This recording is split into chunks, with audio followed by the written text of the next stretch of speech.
Brad Bowman is a former Army Black Hawk pilot and former military advisor to 3 Republican senators. Is that credible to you?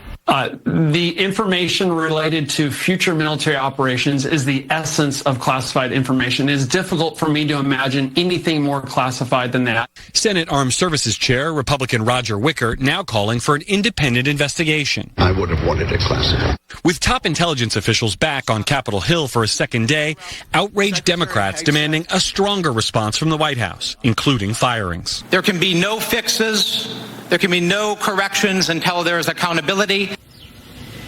On the accountability front, the president seems unlikely to fire anyone involved in this episode as of now. He's repeatedly defended Mike Waltz, who created the chat in the first place, and yesterday told reporters that Pete Hegseth, who shared the most specific information, had done nothing wrong.